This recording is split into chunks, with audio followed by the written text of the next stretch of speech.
안녕하세요. 오늘부터는 책을 한 권씩 여러분에게 읽어드리겠습니다. 오늘 책의 제목은 상대방을 사로잡는 대화의 기술, 박신의 역금. 상대방을 사로잡는 대화의 기술에 대해서 챕터 두 번째 감정은 소중하다라는 제목을 가지고 말씀드리겠습니다. 첫 번째, 자신의 감정을 무시하지 마라. 어렸을 때 우리 착하게 살고 장난감도 친구들과 같이 갖고 놀고 채소를 먹으라고 배운다. 좋은 말을 할 수 없을 땐 아무 말도 하지 말라고 배운다. 하지만 우리가 침묵할 때마다 우린 서로에 대해 무지해진다. 타인의 감정을 배려하기 위해 우리는 자신의 감정을 숨긴다. 자신의 감정을 숨기면 결국 후회로 남게 된다. 미국 드라마에 나오는 말이다. 맨 인 트리에 나오는 말이다. 한국인의 화병은 의학사전에 등재될 만큼 유명합니다. 그 병은 결국 감정을 말로 표현하지 못하고 억누르기만 할 때 생기는 병이다. 그렇다고 자신의 감정이 소중하니까 무조건 표현해야 한다는 말은 아니다. 자신의 감정을 억눌리고 숨긴다고 해서 문제가 해결되는 것은 아니라는 것이다. 표현되지 못한 감정은 가슴 속에 꽈리를 틀고 있다가 대화 중에 가시가 되어 나타난다. 조금씩 새어나오든지 언제 한번 크게 터지든지. 시어머니들은 평소 착했던 며느리가 왜 한 번씩 뒤통수를 치는지 모르겠다고 의아해한다. 뒤통수를 치기까지 며느리들이 얼마나 많은 감정을 삭혀왔는지 생각해 봐야 한다. 김선아 씨는 시어머니가 둘째를 왜 안 가느냐고 퇴근할 때마다 뒷골이 당기는 느낌을 받는다. 가슴에 돈덩어리 얹은 것 같은 기분이 들고 뭐라고 말해야 할지 아무런 생각이 나지 않는다. 자신은 여러 형제 자매들 사이에서 늘 치이면서 자라왔고 부모의 부족한 사랑의 결핍감을 느껴왔다. 경제적인 문제도 있고 직장도 다녀야 하지만 자기 딸에게는 그런 결핍감을 느끼지 않게 하고 싶다는 것이 아이들 외동으로 키우는 가장 큰 이유다. 김선아 씨는 이 문제를 어떻게 시어머니에게 이야기해야 할까? 어떤 일을 거론해야 할지 피해야 할지 모르는 경우 그런 딜레마에 대응하는 손쉬운 방법 중 하나는 문제로부터 감정을 배제하는 것이다. 감정을 털어놓으면 어떤 대가를 치르게 될지 몰라 대화를 망설이게 된다. 감정을 털어놓을 경우 다른 사람에게 상처를 주거나 인간관계를 망치게 될지도 모른다는 위험 부담을 안게 된다. 또한 스스로 상처를 받을 수 있다. 만일 상대방이 내 감정을 진지하게 받아들이지 않거나 원하지 않는 말을 한다면 어떻게 해야 할지 고민이 아닐 수 없다. 게다가 감정이란 결코 바람직하지 못한 방법으로 대화에 자꾸 끼어든다. 표정부터 굳어지고 목소리가 떨린다. 긴 침묵이나 어색함의 형태로 나타나기도 하고 냉소적, 공격적, 불안적, 방어적 자세로 나타나기도 한다. 억눌린 감정은 심한 긴장감을 유발하기 때문에 대화 자체가 어려워질 수밖에 없다. 또한 침착하고 현명하게 대처해야 할 때 울어버리거나 폭발하는 등 바람직하지 못한 형태로 표출한다. 우리가 울거나 화를 내는 것은 감정을 자주 표현하기 때문이 아니라 감정을 좀처럼 표현하지 않기 때문이다. 여러분 이 말에 제가 상담하다 보면 우리 친구들이나 또 성인들을 많이 만납니다. 상담 중에도 감정을 갑자기 울어버리거나 또 폭발하는 분들이 많은데 이것은 왜 그러는가 오늘 이 책에 자세하게 나와 있습니다. 감정을 자주 표현하지 못하기 때문에 상담을 하면서 그 감정이 욱하고 나오기 때문입니다. 콜라병을 흔들어대다 마침내 뚜껑을 열었을 때와 같이 그렇게 한꺼번에 표출되는 것을 말합니다. 그래서 아이가 갑자기 착했던 아이인데 화가 나면 그 화를 조절하지 못하고 또 울음으로 모든 것들을 대화를 하지 않고 뭐가 자기 문제에 부딪혔을 때 울거나 소리 지르거나 그런 모든 문제들도 보면 적절할 때에 감정을 표현하지 못해서 오는 원인입니다. 그러나 문제는 어떤 상황의 중심에 감정이 개입되어 있다면 그것을 무시하는 게 거의 불가능하다는 것이다. 대화에서 감정을 빼버리면 양쪽 모두에게 만족스럽지 못할 가능성이 크다. 진짜 문제는 다루어지지 않았으니까. 김선아 씨가 시어머니의 계속되는 잔소리에 울면서 소리를 지른다면 어떤 결과가 나타날까? 평소 얌전하던 얘가 왜 이래? 시어머니 말이 그렇게 곶감냐? 하는 식의 반응을 얻기 쉽다. 그래서 김선아 씨는 시어머니와 단둘이 만나서 이렇게 말한다. 평소 힘들었던 점이 있는데 말씀드려도 될까요? 전 어머니와 정말 잘 지내고 싶어요. 평소 어머님께서 저를 아껴주시는 것도 잘 알고 고맙게 생각해요. 제 감정을 말씀드리지 않으면 진심으로 어머니를 사랑할 수 없을 것 같아요. 정말 용기를 내서 말씀드리는 거니까 어머니도 존중해 주셨으면 해요. 말씀드려도 될까요? 이렇게 시작하는 대화에 응하지 않을 시어머니는 없을 것이다. 여러분 이렇게 대화를 한다면 얼마나 좋겠습니까? 저는 직장 생활을 계속하고 싶은 마음도 크지만 아이에게 온전한 사랑을 주고 싶어서라도 하나만 키우고 싶어요. 그렇다고 제가 무리하게 피임을 하거나 그러지는 않고 있습니다. 저희 부부의 결정을 존중해 주셨으면 좋겠습니다.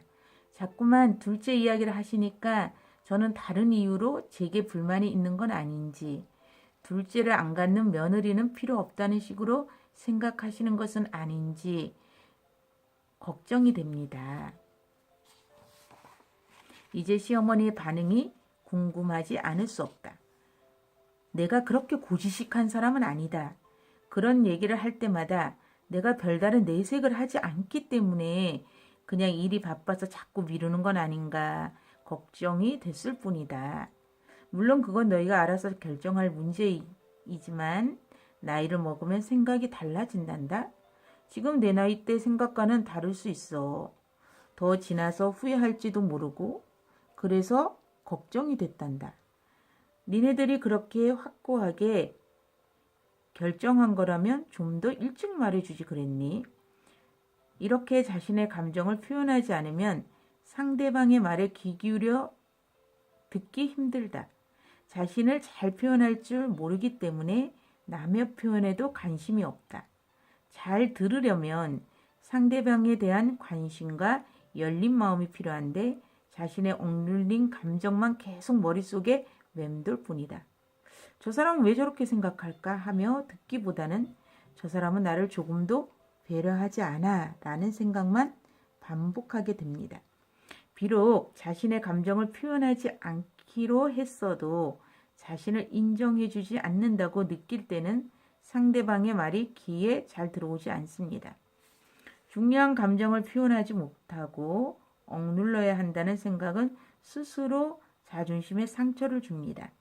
또한 당신의 소중한 가족과 친구, 동료들은 당신의 감정을 이해할 수 있는 기회에 당신에게 제대로 대응할 수 있는 기회를 잃어버리게 됩니다. 그것은 인간관계에 손상을 입히는 일이기 때문입니다. 감정은 무엇보다 정상적이고 자연스러운 것임을 인정해야 합니다. 그리고 감정은 사람마다 다르다는 것도 인정해야 합니다. 여러분 오늘 이 김선아 씨의 얘기를 듣고 김선아 씨의 대화하는 방법을 듣고 어떻게 생각하십니까? 이 김선아 씨가 이렇게 자신의 마음을 시어머니한테 이야기를 하지 않았다면 두고두고 감정이 쌓이고 눌렀던 감정이 언젠가는 폭발할 수밖에 없고 또 합병으로 갈 수 있는 동기를 줬으리라고 생각합니다. 그러나 이 지금 책에서 읽어준 것처럼 자신의 감정을 솔직하게 표현함으로 시어머니도 그 며느리의 감정을 또 들여다보고 그렇게 결정한다는 것을 인정해주는 그런 상황을 알게 되는 것을 여러분들이 보았습니다. 그래서 여러분들의 솔직한 감정을 표현할 때 여러분 자녀들도 그것을 하는 그 감정 표현하는 방법을 배워서 사회에 나가서 또 여러 친구들에게도 감정 표현을 잘할 수가 있습니다. 자, 예를 한번 들어볼게요. 감정은 사람마다 다르다는 것을 인정해야 하는데요. 장례식에서도 슬프지 않을 수 있고 어머니에 대해서도 좋지 않은 감정을 가질 수 있게 됩니다. 오랫동안 열망하던 일이 마침내 이루어져도 기쁘지 않을 수 있습니다. 말이 되든 안 되든 그렇게 느낄 수 있는 것입니다. 사람은 누구나 그런 감정을 겪을 수 있습니다. 자신의 감정을 잘 나타내지 못하는 이유 중 하나는 언제부턴가 자신의 감정보다 다른 사람의 감정이 더 중요하다고 생각하기 때문입니다. 40대의 독신 여성인 진수아 씨는 3남매의 가운데다가 위로 언니와 아래로 남동생이 있는데 둘 다 결혼해서 자녀들을 두고 있습니다. 남동생이 막내이고 맞벌이를 하다 보니 언제부턴가 집안 행사를 자신의 집에서 하는 것이 당연한 것처럼 여겨지고 있습니다. 독신이나 눈치를 볼 사람도 없고 요리도 꽤 하는 편이라 처음 한두 번은 즐겁게 할 수 있었습니다. 그런데 다들 의뢰 그렇게 하는 걸로 알고 이젠 별로 미안해하지도 않습니다. 그래서 올해 어버이날 모임도 그녀에서 집에서 하자는 말이 나왔을 때 기분이 좋지 않았습니다. 부모님이 오시는 것까지는 괜찮지만 언니 부부와 남동생 부부, 조카 넷까지 치닥거리 하는 것은 정말이지 사양하고 싶었습니다. 그래서 싫다고 한마디 했더니 부모님이 몹시 서운하게 생각해서 죄책감까지 들었습니다. 당신의 감정을 무시하면서까지 다른 사람의 감정을 존중하는 데는 이유가 있습니다.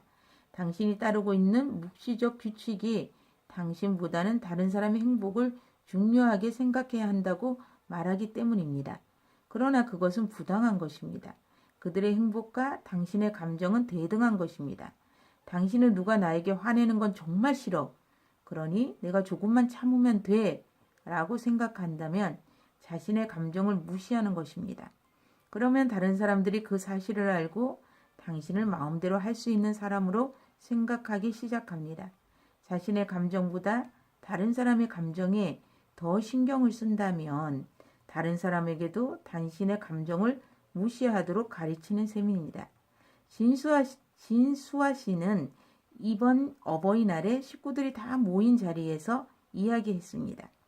부모님이 오시는 것은 언제든지 상관없지만 식구들이 다 함께 모이는 것은 번갈아 가면서 했으면 좋겠다고 말했습니다. 그리고 식구들이 많으니까 집에서 음식물을 준비하기보다는 음식점에 가서 사 먹고 차 마시는 것만 집집마다 돌아가면서 하자고 제안을 했습니다. 누구라도 힘들어하고 싫어하게 된다면 식구들이 자주 모이는 것도 의미가 없다고 하면서 남동생은 자기 집에서 모이자고 했다가 아내에게 제지를 당하고 곧 누나의 말에 동의를 했습니다. 여러분 어떻게 생각하세요?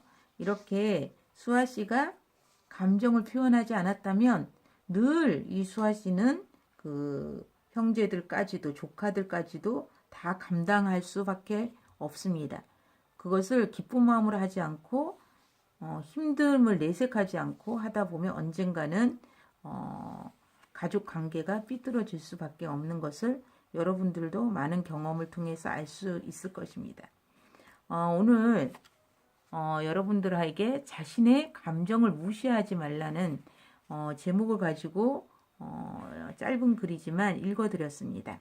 이 글에서 우리의 감정을 표현한 것이 얼마나 중요한지 이 책을 통해서 또 사례 2가지를 통해서 알아보았습니다. 여러분들도 오늘 이 시간에 한번 오늘 하루를 생각해 보십시오. 어땠나요? 여러분의 솔직한 감정을 잘 표현하셨나요? 그래서 솔직한 감정을 공격적이지 않게 자기 표현을 잘하는 방법의 대화의 기술도 여러분 배우시기 바랍니다. 오늘도 여러분의 감정의 마음을 표현을 잘 하시는 여러분들이 되시길 바라고 다음 시간에 또 좋은 글을 가지고 여러분과 만나겠습니다. 구독, 좋아요 눌러주세요. 감사합니다.